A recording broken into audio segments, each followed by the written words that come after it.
Good Wednesday evening, everybody. Welcome back to another video. And yes, I'm still breathing.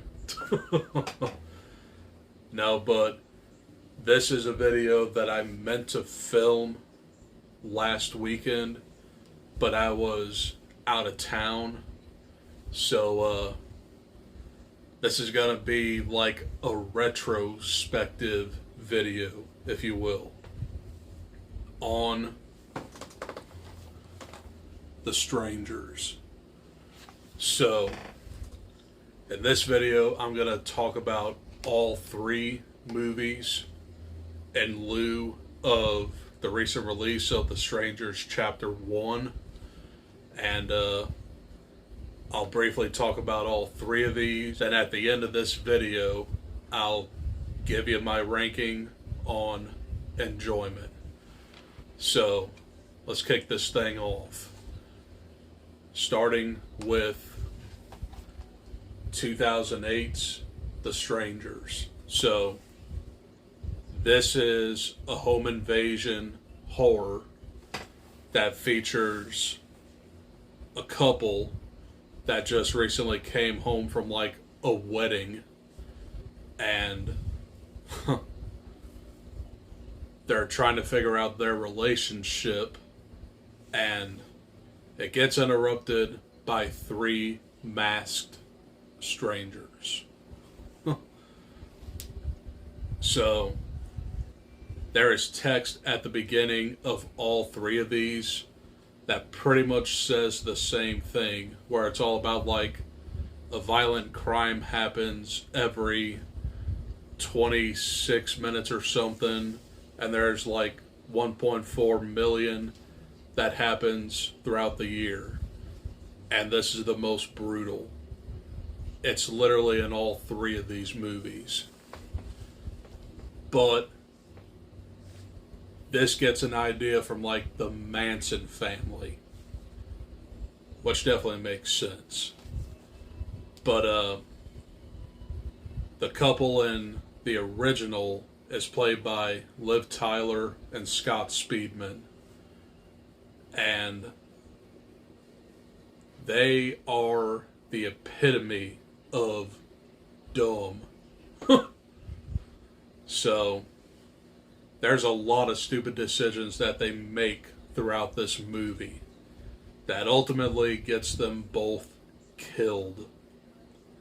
One, Scott Speedman accidentally shoots his best friend when he easily could have shot Baghead here.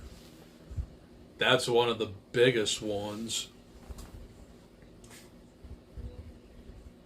They literally investigate every noise that they hear instead of calling the police. That's another one. And yeah. This movie is just soaked in creepiness, especially that famous scene where Liv Tyler is in her kitchen and Baghead here just shows up in the background. It's the creepiest scene in this movie, and it really works because it's a blink and you miss it moment. But once you see him in the background, it just terrifies you. So, the strangers just play like a cat and mouse game with them, and they ultimately win in the end. So, there's that famous scene that you see all across the trailers. They even did that in Chapter 1, where they got the couple tied up in the chairs, and the couple just asks, "Why are you doing this?" And Babyface just says, "Because you're here." It's very chilling, and I've seen this movie at least 4 to 5 times, and it still gets under my skin. and it still remains to be one of my favorite horror movies. And despite very dumb character decisions, I care more about the strangers themselves than the actual couple. But yeah, it's just a simple home invasion horror. And ultimately, I would give this movie an A. It's really that creepy, and it just has that atmosphere. I definitely want to watch this in the middle of nowhere because it just gives you paranoia. I mean, funny story. I actually watched this at my grandparents' farmhouse in Fredericktown, and that's a very big property in the middle of absolutely nowhere, and it definitely adds that tension to it. So, if you really want that atmosphere, definitely go watch this in a cabin in the middle of the woods.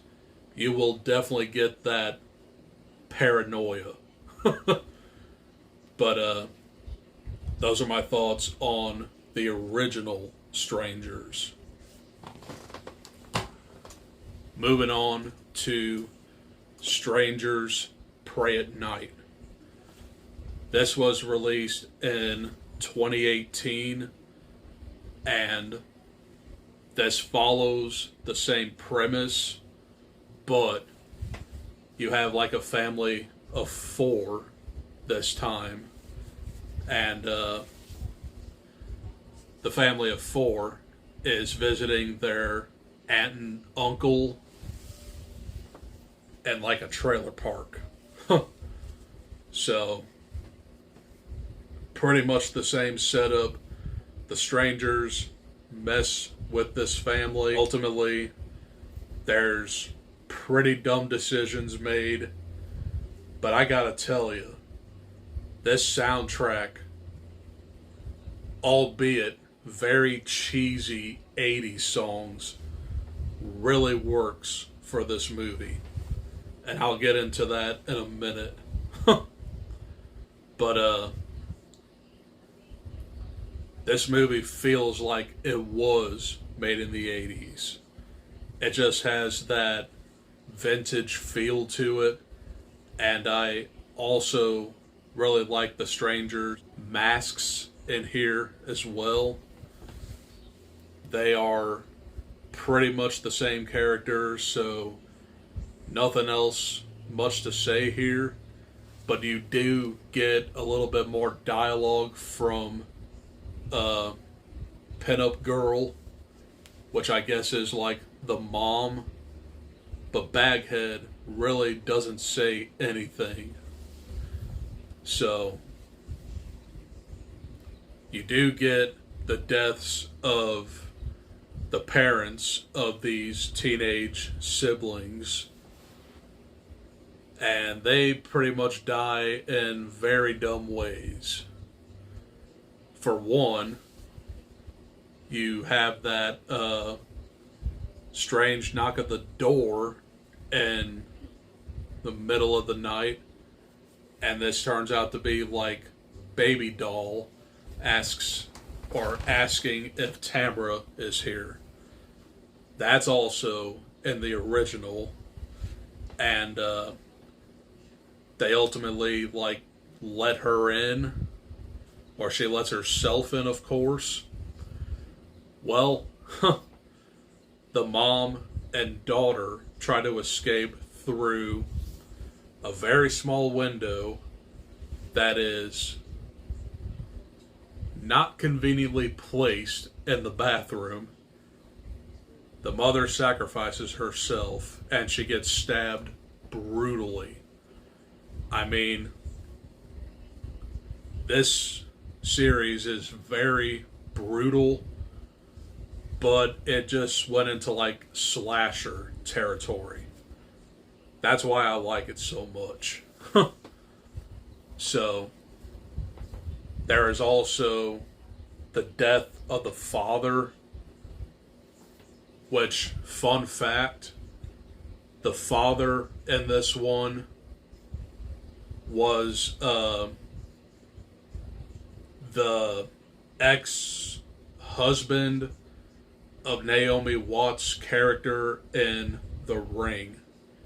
I think his name is Graham Masterson. I'll have to look that up.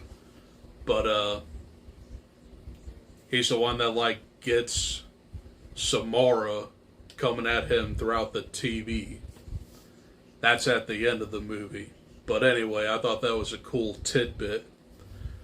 Well, Baghead like rams his truck and he simply just or climbs in his truck and then just shivs him in the neck with like a screwdriver. It's brutal. That's actually kind of emotional. So, the rest of this movie is just the strangers catching up to like the teenagers. And the pool scene is very iconic and it sticks out. And it features like the older brother running away from Baghead. And you have Total Eclipse of the Heart playing. So the song is like drowned out every time he goes underwater. And it just has that beautiful neon look to it. Very 80s. So that's a very awesome part. And the final truck chase, you have I'm All Out of Love by Air Supply playing. And the truck catches fire, but Baghead still survives. But what gets him is that he pulls out a piece of glass and he's dead. But all three strangers do die in this movie. Baby doll gets shot. Pinup girl gets stabbed. And Baghead gets burnt and pulls out a piece of glass. So, I really thought about this.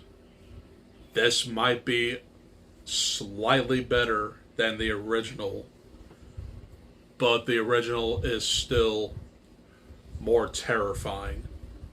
This movie had more fun with the premise. And I can see myself like rewatching this more than the original.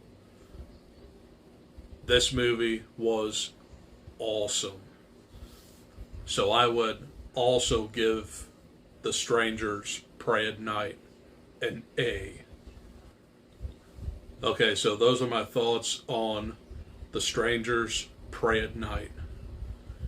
And finally, The Strangers Chapter 1. And this is a now trilogy prequel helmed by Rennie Harlan. So, this is allegedly how the Strangers became the Strangers. And I have some issues with this movie.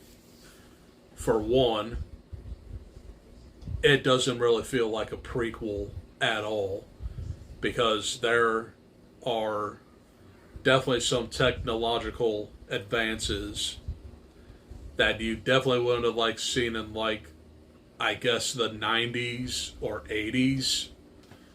No, this is very modern. For one, you have like a self-starting car. that was non-existent in those times. And instead of like a cabin in the middle of the woods, this is kind of like an Airbnb that is rented out to this couple.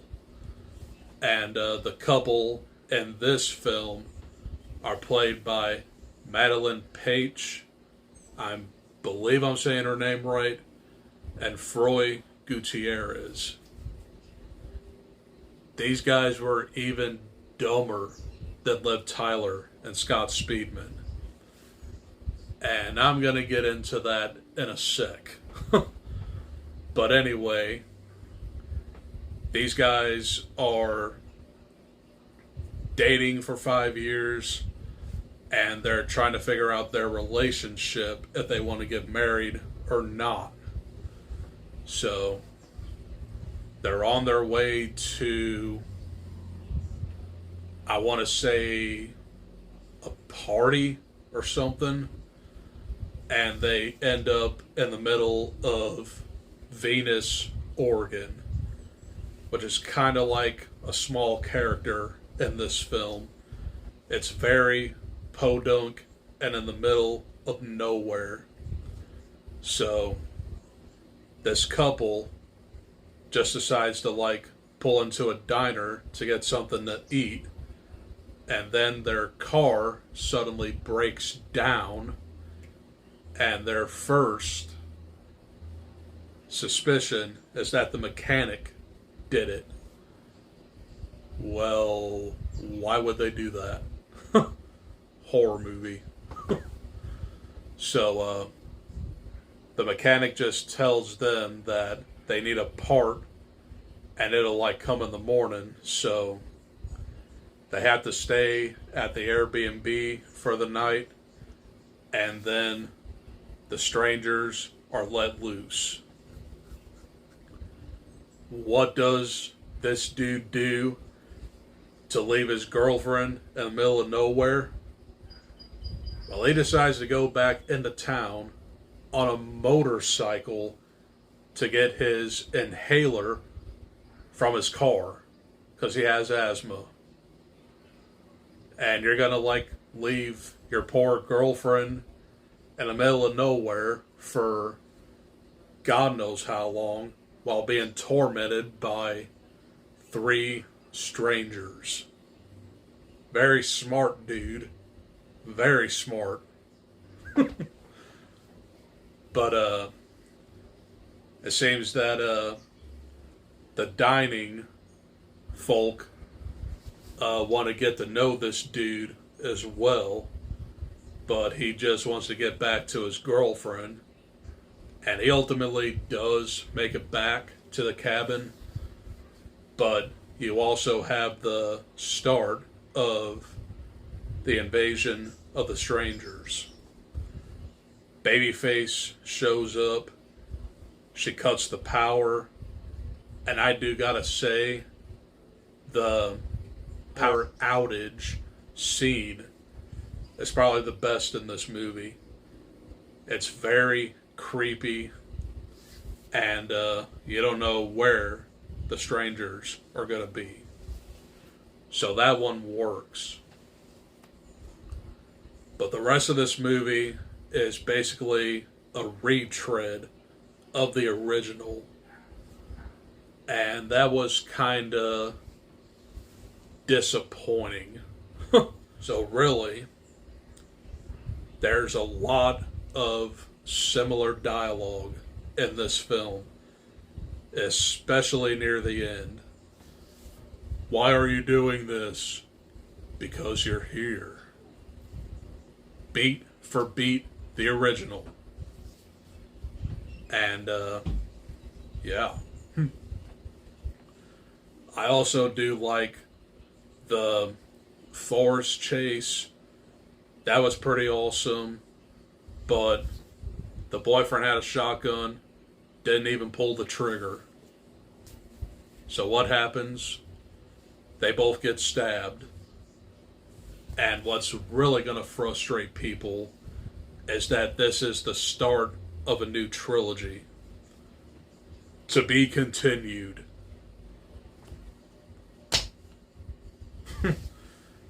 And then there's also a mid-credit scene in here where the girlfriend actually survived and Baghead is just laying right by her in the hospital. That's where Strangers Chapter 2 is going to pick up. We don't know when we're going to get this follow-up, but it is supposed to be sometime this year, and the third one is going to release early next year. I am intrigued about what's going to happen with this new trilogy, and I didn't hate this movie. I just thought it was very cliche. I mean, every horror trope you can think of is in this movie. But I still did enjoy this movie quite a bit, but it not as good as the first two. So, ultimately, I would give this one, I would give it a C. I mean, it seems kind of low because I enjoyed this movie, but it's just the same movie, and they didn't really do much to change it. Just made it like 5 minutes longer. So, those are my thoughts on The Strangers Chapter 1. And really quick, I'm going to rank all three of these. So, number 3 right now is Strangers Chapter 1. It's going to grow and hopefully become better and maybe move up on the list. Number 2 is the original Strangers. I really do enjoy this movie, but the characters make very dumb decisions, and they ultimately get killed very easily. Number 1, The Strangers Pray at Night. More fun and very rewatchable. And not to mention, definitely has 80s influences. So, that's my Strangers Retrospective. Hopefully you guys enjoyed it. I know I've been wanting to make this video for quite a while, but I just haven't got a chance to make it. But there it is. So, hopefully you guys enjoyed this video. I'm going to have one more video to film tonight, and that's going to be my quick review on If. So, I'll film that here in a minute, and Friday I'm going to go see Furiosa, and we're getting close to the end of May, so that means some wrap-ups and a TBR coming very soon. And I'll probably have a mini book haul as well. So stay tuned for all of that, and I'll see you guys in a minute for my If review. And if you see Baghead peeking at your window, just punch him. Okay, adios, peace.